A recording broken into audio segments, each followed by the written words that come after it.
Welcome. Please have a seat.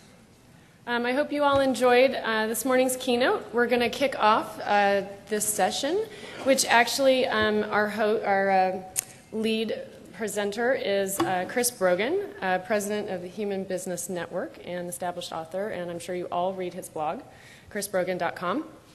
He is going to be leading a full day, actually, of social media track. So starting with marketing now, and then at 11:30, advertising, and then again on the expo floor at 4:15. And this room will be dedicated to social media for the whole day, and we'll have Victoria Ransom of Wildfire here at the 4:15 session. So without further ado, I'd like to introduce Chris Brogan.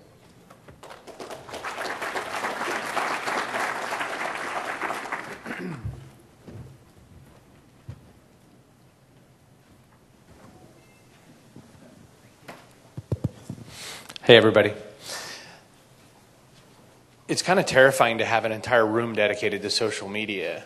I mean, I feel like we should all try to get all the stereotypes out of the way early and say things like join the conversation and engage and find, sorry, Jimi Hendrix, find the influencers. I think we should just get those all out early, right? And kumbaya, we should all hug each other at some point early in this session. That's really important. I don't like to give bios because it seems like starting the movie with an extra long amount of credits, but I also try to want to qualify why you should bother sitting still long enough to endure the better part of this by having to get through my part of this. So I'm here totally accidentally. My background in marketing is totally self-made. It has nothing to do with going to XYZ school or working with XYZ agency. I was into social media before it was cool, like a hipster. And I was into it because I was raised in Maine and I was surrounded by people who were not into the things that I was into. They were all into Red Sox and cars. And, before the Red Sox won that World Series in 2004, no one was into the Red Sox, really. And I was into, spaceships and superheroes and dragons and things like that. So when I found the online world, I was able to connect with people by interest, not by proximity. And this is way back in the way old days. And I thought, there's some magic in that old silk hat. So years and years later, I just accidentally became someone involved in social media because I was using the tools to blog back in '98 when they were calling it journaling. I was using bulletin board services and AOL and CompuServe. I wasn't cool enough to be on the well, but otherwise I have my geek cred. Walking up the stairs out there, by the way, I saw the tripod.com thing, and I thought, holy cow, we've gone through a hot tub time machine. Tripod was big in the 90s, right? It was like a big hosting site. And I didn't realize that they're not only alive and well, but have Gamesville and things. The whole you all showing up in my backyard thing with social media is interesting to me because I find that advertising is alive and well. Please don't let people say that advertising is dead. The only thing that's dead is bad advertising. But I find that when it comes to how that little, putting your chocolate in my peanut butter moment of advertising and social media gets a little weird, is when I see things like follow us on Twitter and there's just a T, or hang out with us on Facebook. It's always in the bottom right corner of every ad that you spend a lot of time on, especially on billboards. The equivalent of this, by the way, is going up to a hot girl at the bar, handing her a napkin and saying, call me, and she looks down and there's an icon of a phone. Good luck with that one. There's a lot more to it than that. There's a lot more to them we should connect. The other thing I see that's done a little awry is the fact that if you took how you use social media right now into the analogy of a cocktail party, you'd feel a little weird about what you were doing. Because essentially what a lot of people do via the advertising into social channel is this. Hey, how are you? Man, am I awesome. I am so amazing. You know what I'd love you to do? I've got a handful of business cards. Can you go give these to people? I want you to just give these to as many people as you can. Would you do that? Because I'm awesome. I'd love it if you do that. That is what we do when we do things like push the like button to get the cool content in there, meaning spam your friends to look at what's behind the like wall. And that's what you get when you have that sort of moment of retweet this enough times and we'll give money to hungry kids. That's amazing. I would just give the money to the hungry kids. I don't think there needs to be the retweet part. So these are the things, I'll start with the things that bug me and work into the things I love. I also was supposed to say as part of my bio that I was the lead singer of a boy band called Stately Wayne Manor, but I made that up. The opportunity for social media, we've had a couple of hours of playtime, but as I believe Eddie Murphy said in Raw, playtime's over, baby. We have an opportunity to look at this in a different way. And I tend to look at things from the mindset of the sales cycle. To me, what I look at is how do I use social media to build revenue for a company? Advertising most often is in the awareness part of that cycle. But as we've seen, did anybody read the HBR article from a while back where McKinsey says that there's the CDL, the customer decision loop, I think is what they called it, and then now everybody's made their own version. Forrester has their version, etc.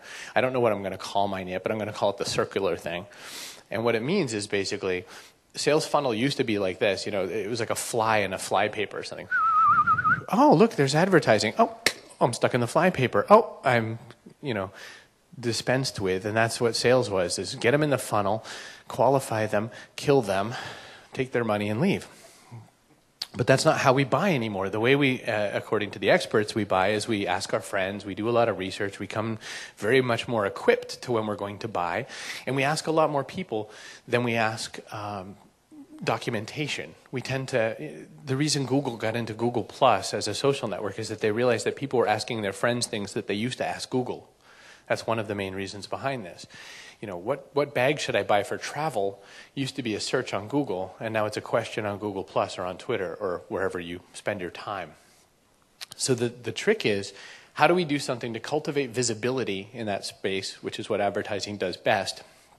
And then how do we do something to earn leverage in that space, which is what social media does best?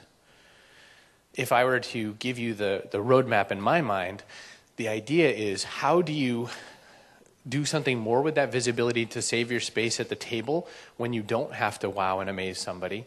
And how do you then take that conversation and be there before the sale so that when that little circular decision loop is going on, people know how to reach, communicate, two-way street kind of experience with you and understand what they want to do with your company?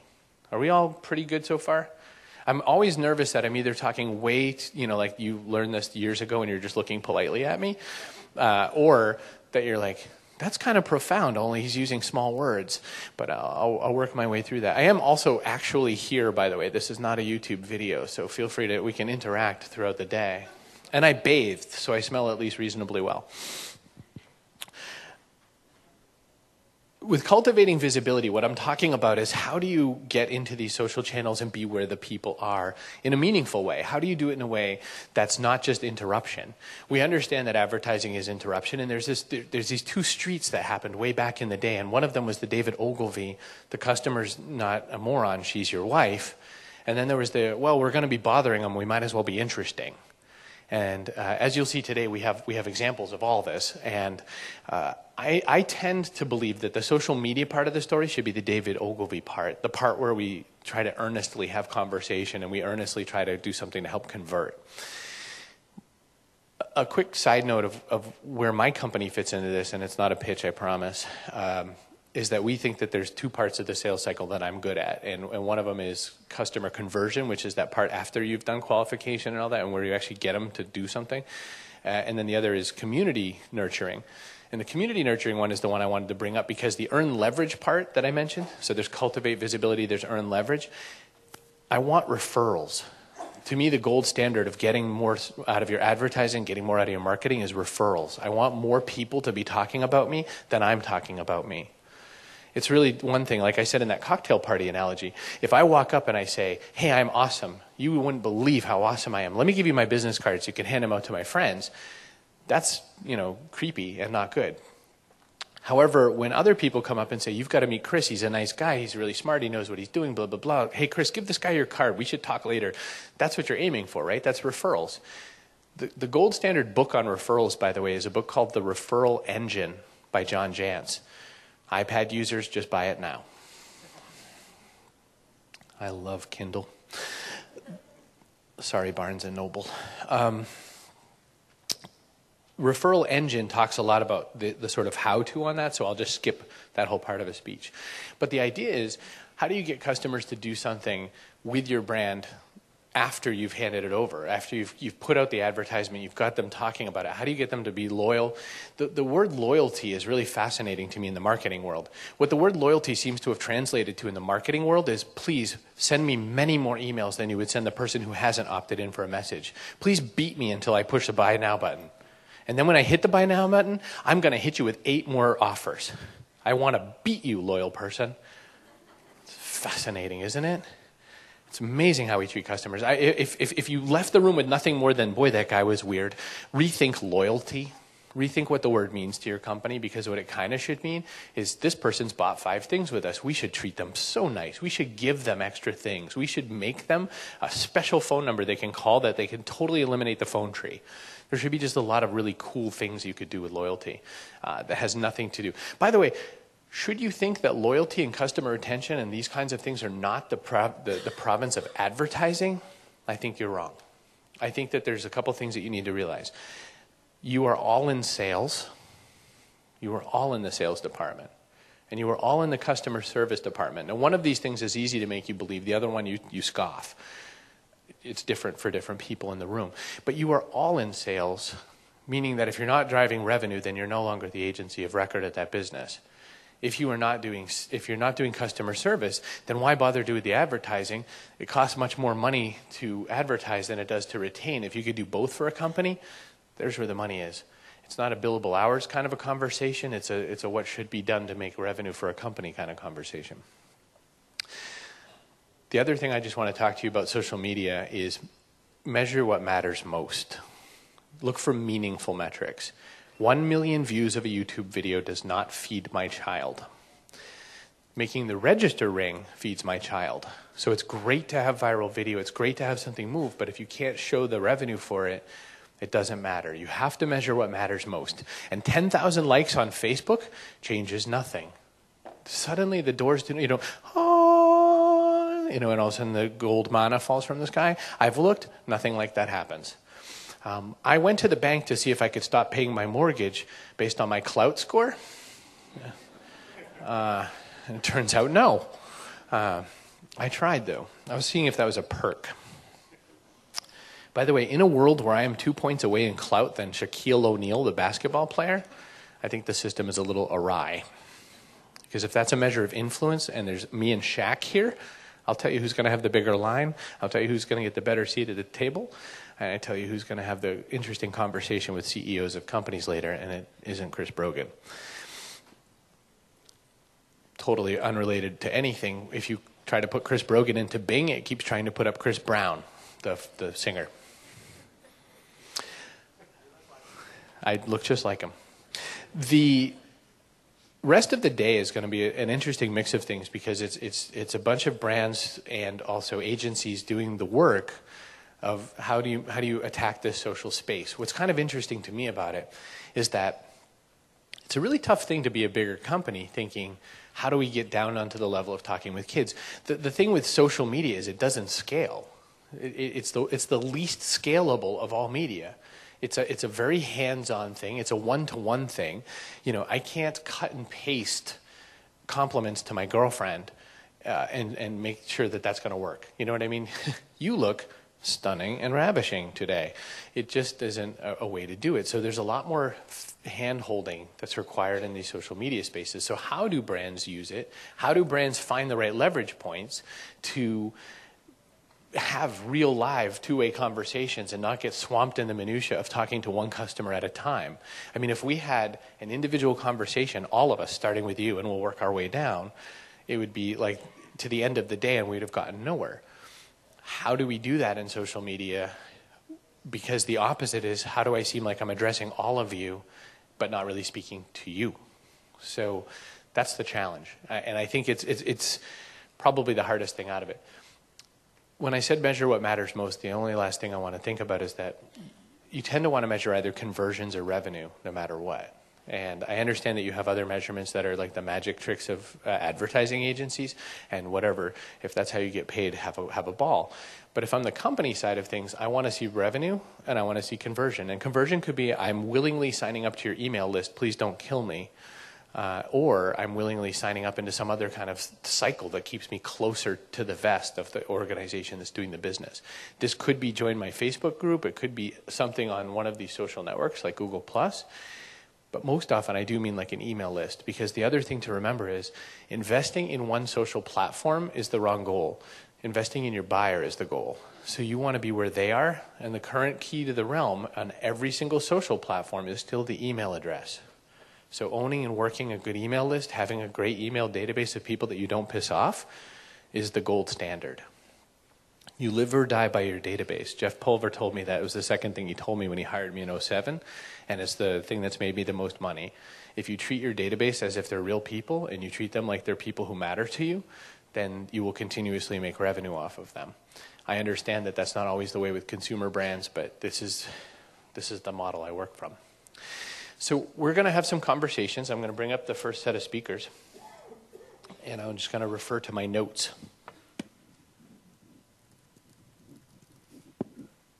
Just so I don't blow anything. By the way, do you want to know why Steve Jobs is like one of the most amazing salespeople in the world? Because when I bought the iPad, I hated it so much I bought a MacBook Air. But here's how he's really amazing. I bought an iPad 2 just in case it got better. True story. Makes me look sad. Okay, we're going to bring up Roger Katz, who's CEO and founder of Friend to Friend Incorporated, and Lucas, am I saying it right? Onofre, from the Ziguel, and I probably said that wrong too. And they're going to be our first presentation, and then I'll come back on and introduce Peter Stork and Julie Fleischer. So Roger and Lucas. Okay, thank you. Good morning, everyone. Do we need to switch our screen to the bigger screen?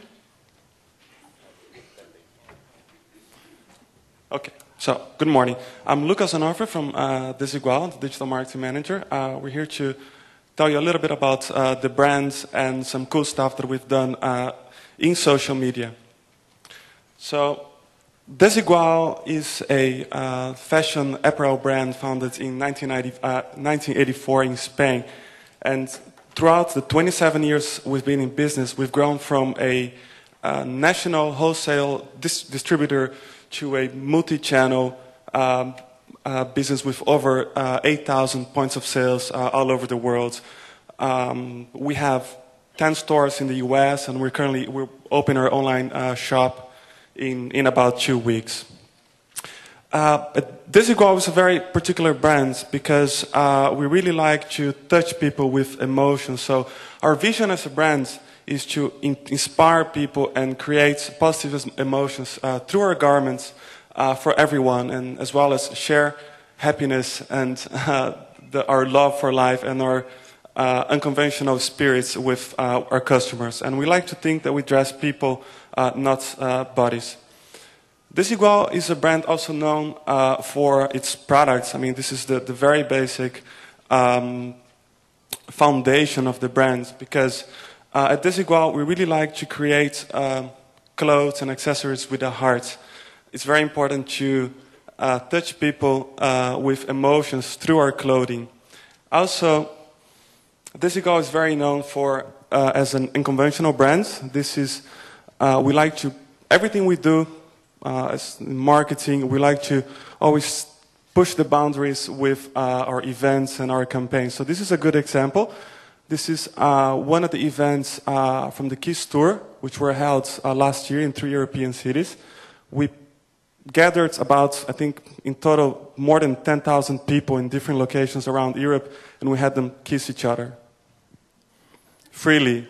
So, if you want to come for the next one. And this one is also a very, very interesting one. Perhaps you might have known, people from New York. This is an event that takes place every year, twice a year, to celebrate the beginning of the sales season. So it's called the Undie Party. So we ask people to show up in our stores wearing their underwear, and we give them a free outfit. So this is a store here in Soho last year. Also, Desigual likes very much to leave a trademark everywhere you go. This is here in New York, in Herald Square. We painted a whole wall. Maybe if you walk past, you'll recognize. And, I mean, just to kind of make the shift into social, into digital, I mean, Desigual is really originally a print advertisement company. So this is some of the stuff that we have done in the past on print. And for us in digital, really the main challenge is to translate all this amazing stuff that we do offline into a digital experience. And for us, in social media, it really offers great opportunities for us to resonate the voice of the brand, and to send the message much with more powerful methods than a print advertising campaign would be able to do. So here's Roger Katz. He's going to walk you through some of the campaigns that we've done in the past. Roger? Great. Thanks, Lucas. Again, my name is Roger Katz. I'm with Friend to Friend, and we have partnered on several social media campaigns with Desigual. And I think just to finalize on this slide, as Chris was mentioning, this loyalty loop or advocacy loop is really a critical component of social media marketing. It's taking a consumer or a fan and giving them an experience with the brand where they can engage their friends, bring their friends into the brand, and so on and so on. So actually, I'm wearing a Desigual shirt today for this presentation. And I don't know if you saw me on the Undies picture. I was first in line, and I arrived half naked and left with a shirt. So the first thing I want to talk about an application we did to support the KISS Tour. And you're going to notice this is really simple, but it hinges on a social behavior and a social element, and that's sending a friend a kiss. In this case, it could be a smoking hot kiss, or it could be a vampire kiss, or the kiss of a dog.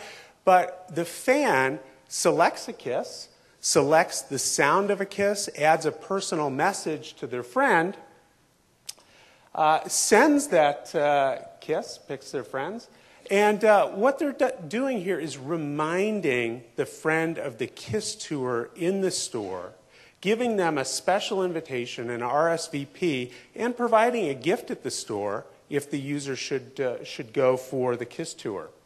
And friends receive this message on their wall. Now think about what's happening here. Using a social action that's aligned with and involved with the brand is a part of the communication between friends.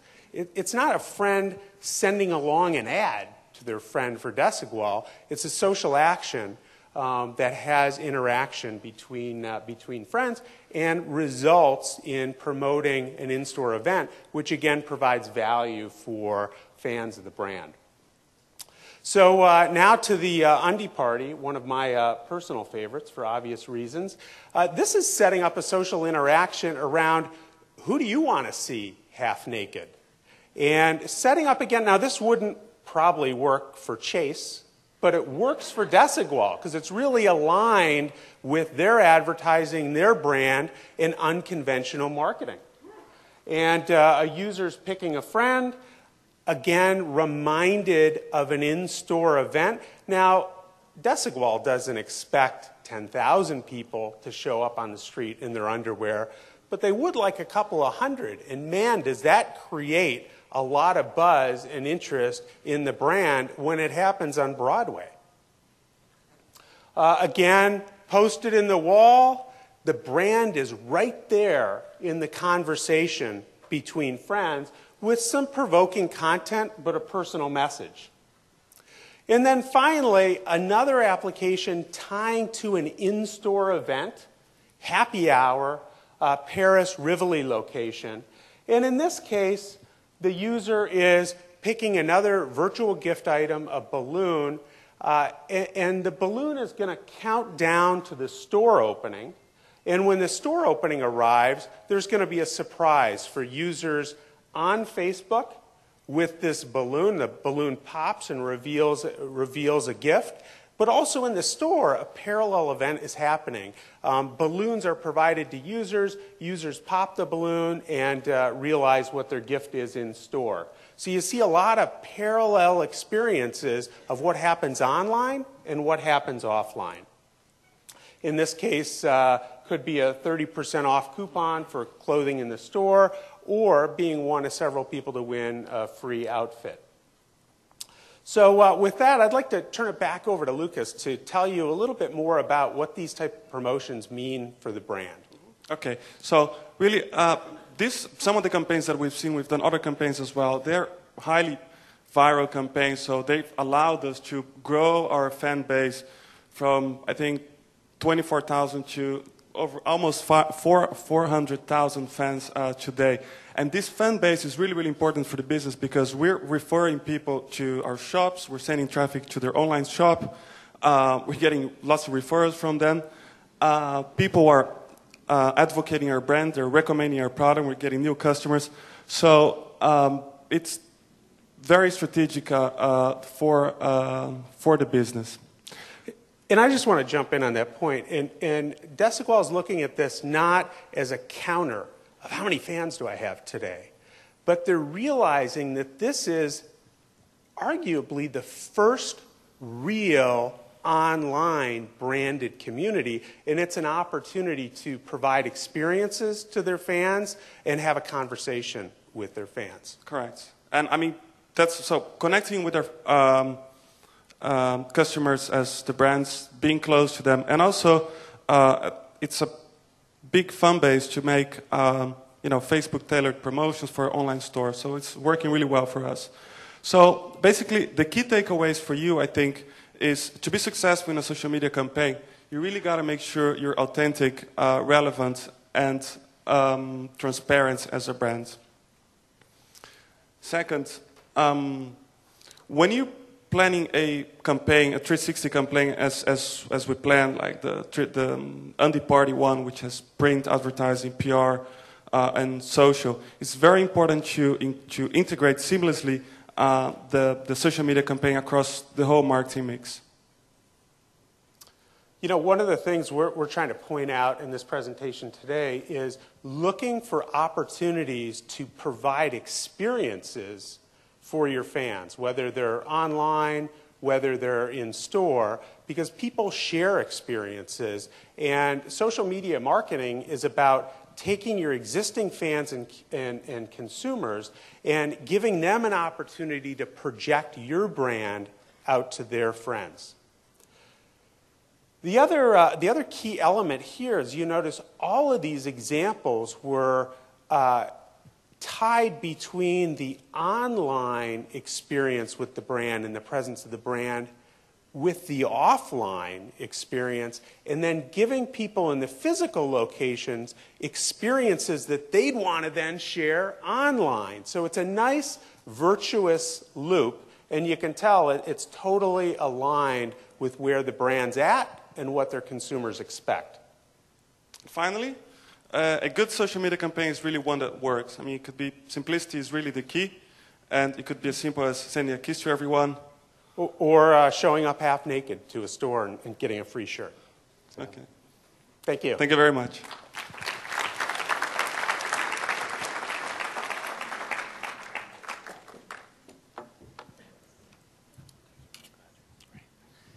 Roger Katz, the CEO of Friend to Friend, and Lucas Onofre, the digital marketing manager at Desigual. I'm going to say your name wrong every time on the thing. What I liked about it was the creation of sort of a social object, so to speak. Instead of having to be like, talk about my brand, it was talk about the kiss, talk about showing up half naked. It was a way to get you around that thing of like my thing. Instead, let's all enjoy this thing that we all like, kissing half naked people. Something like that. Coming up on stage now is Peter Stork, who's Senior Vice President of Research and Analytics at House Party, and Julie Fleischer, who's Director of Content Strategy and Integration at Kraft Foods. Different kind of company, different kind of group. Come right on up. And what I like about all these stories is that it gives you a couple of different bites into what you're going to, what you can do. Some serving suggestions, one might say. So here's the opportunity. Hi.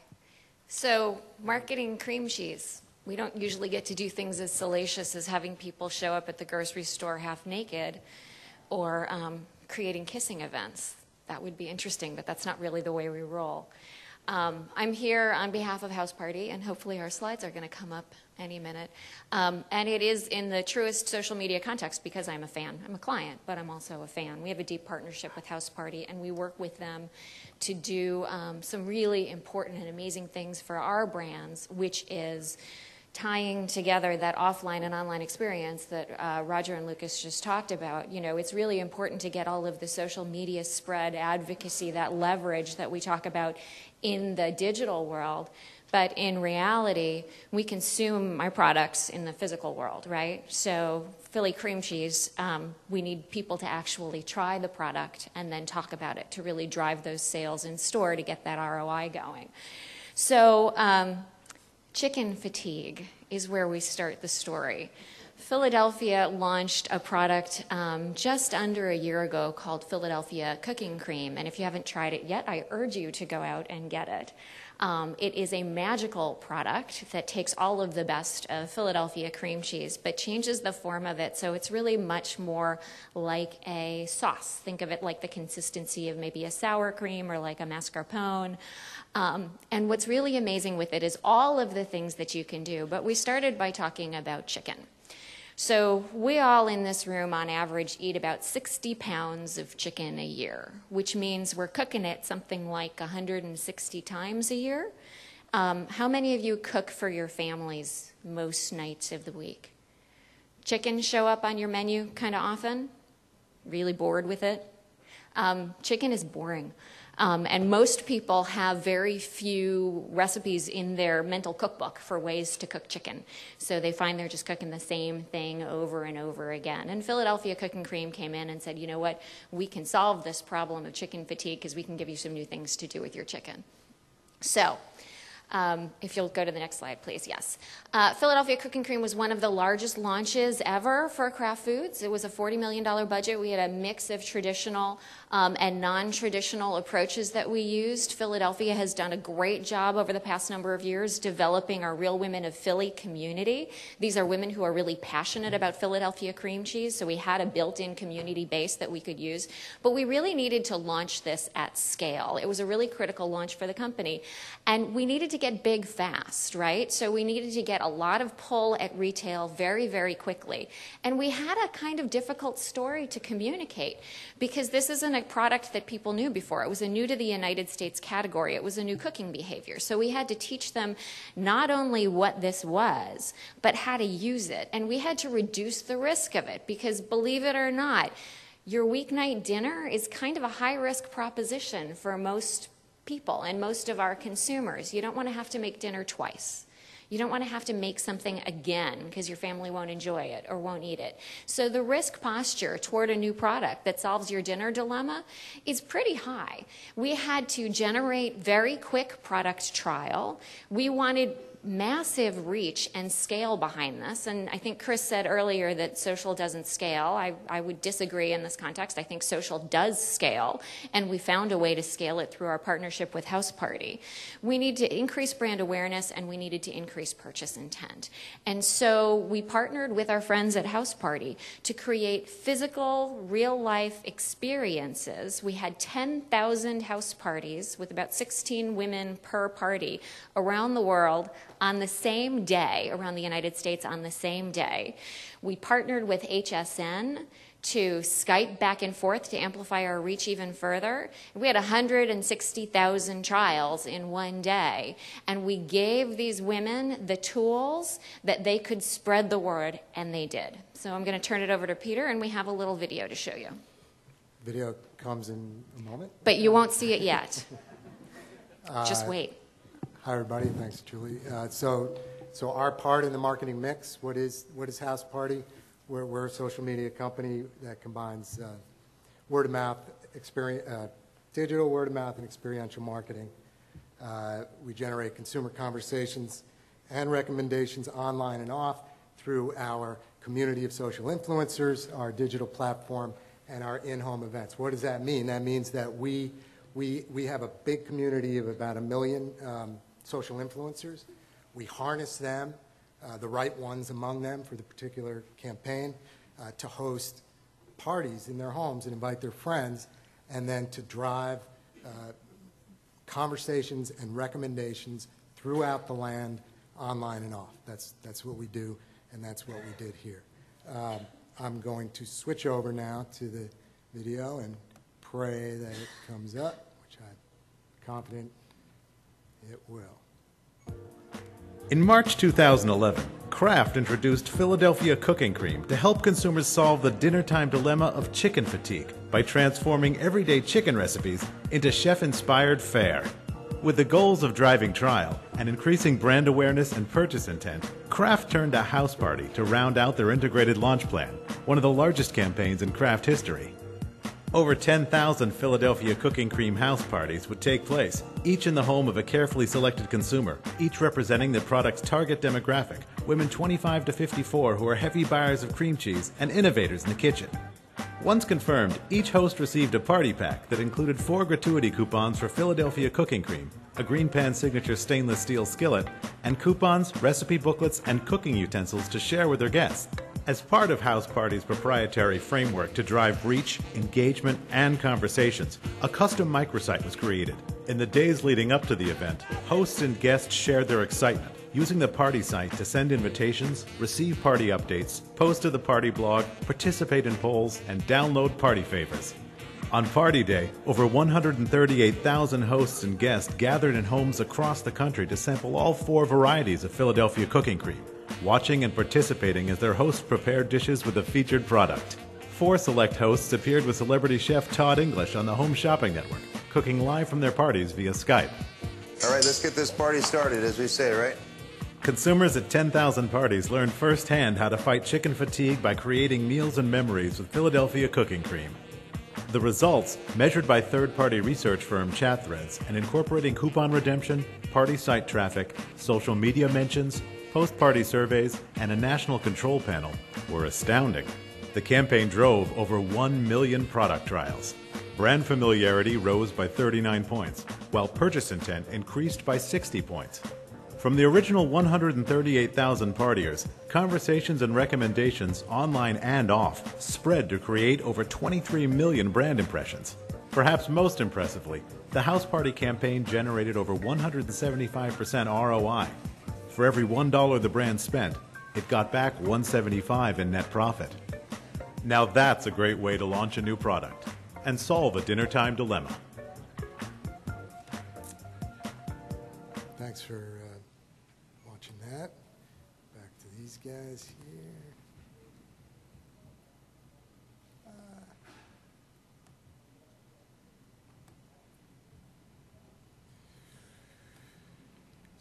And I got to click through. All right. So I'm the results guy. At House Party, I'm the one, and my group is responsible to figure out how well these things work for our clients. This one worked very, very well, right? When we report our results, we report them. I completely agree with Chris that and Forrester and McKinsey and all them, that the marketing funnel has changed, right?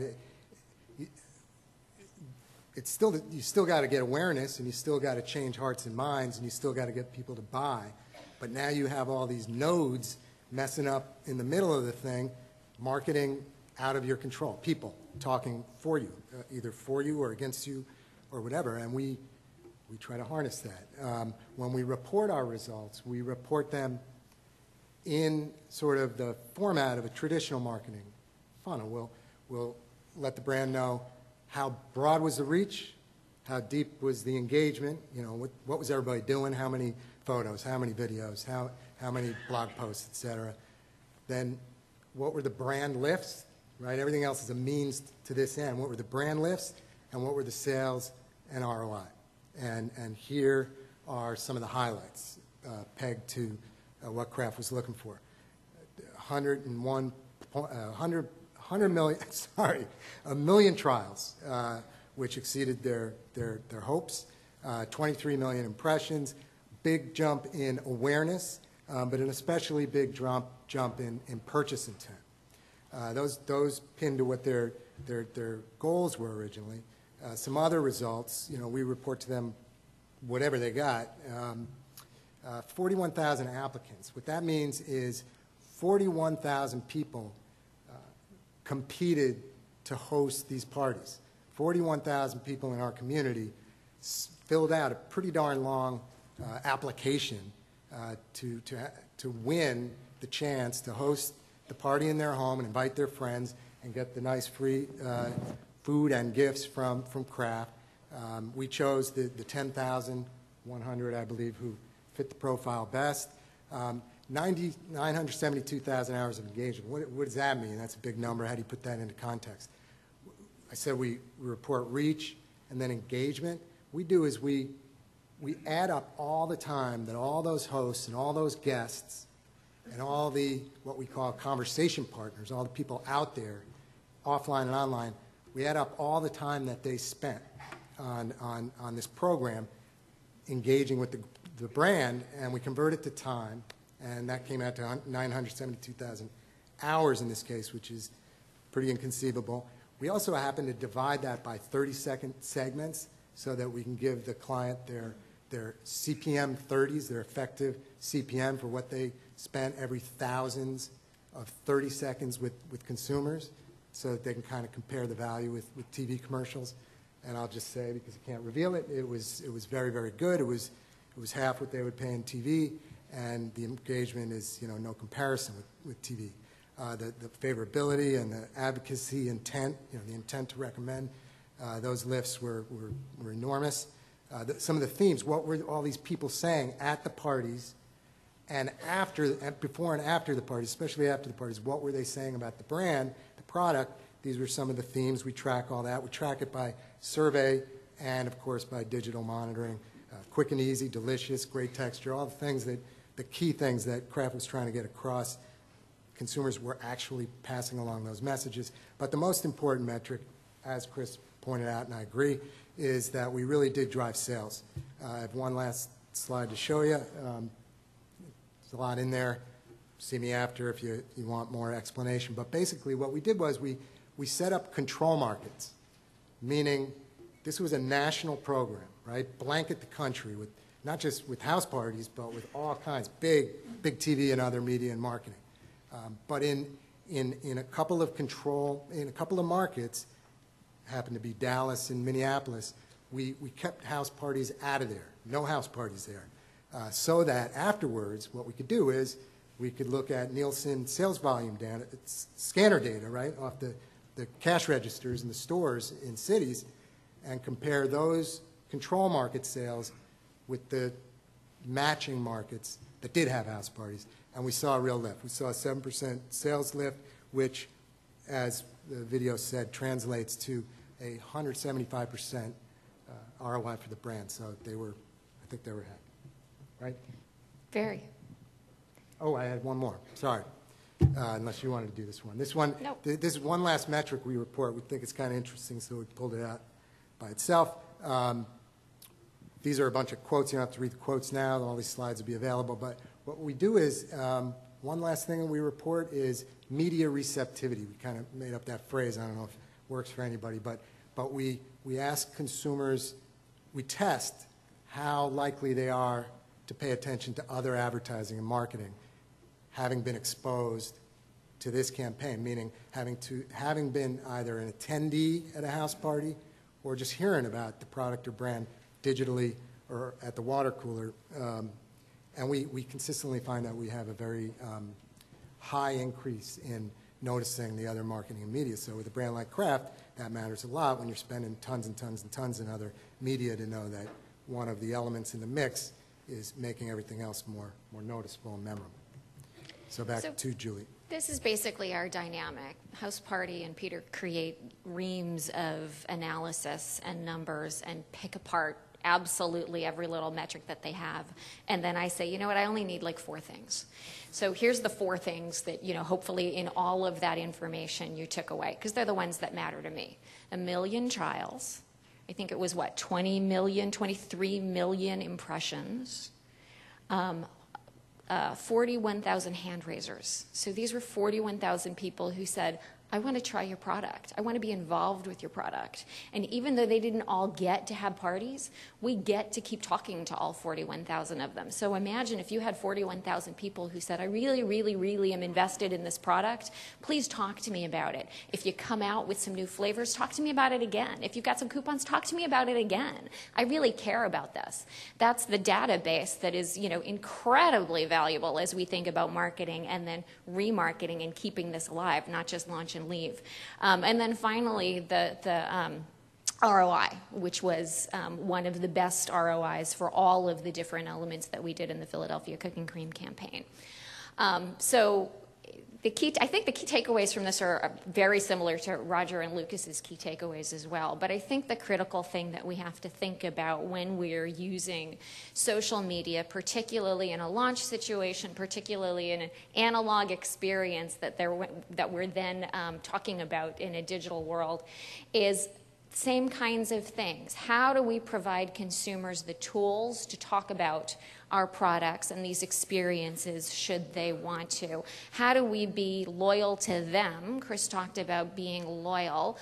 Brand loyalty is something that looks a lot like habit these days, and I don't know about you, but there's a lot of brands that would count me as brand loyal who I think totally, rip off that experience, the airlines being the first ones who try to nickel and dime you every minute. I want to be a loyal brand. I don't want my consumers to be brand loyal. I want to be loyal to them. So I want to give them VIP experiences that make them feel special, that make them feel connected to my brand, that make them want to share and to talk about it. Integrate with other media. One of the really great things about the Philadelphia Cooking Cream House Party campaign is that we integrated with Home Shopping Network, and we actually brought our parties to life, on television at that moment, in the right context, in a cooking show where we had a celebrity chef demonstrating how to use the product and making the same dishes that were happening at 10,000 parties around the country. It was a great integrated media moment where we took what we were doing offline, brought it to television, and then gave the tools to share it online. And then really authentic, relevant, and transparent. I think you had, I would say, authentic and fun. Particularly, we're throwing parties here, right? So there's some things that really sort of lend themselves to parties, and getting together with your friends and trying new dishes is one of those. There's some of our products that I will tell you don't really lend themselves to parties. And so we have to make some smart choices in terms of what actually makes sense in this kind of a campaign, in this kind of an environment, and what doesn't. And so we have to be really choiceful about that and true to the brand and true to the consumer. And so I think that's all we have. If you guys want to come back up and show naked people again, the group might like that. Or we could just go straight back to Chris, which is, practically the same. Good one. Good close. Peter Stork from House Party and Julie Fleischer from Kraft.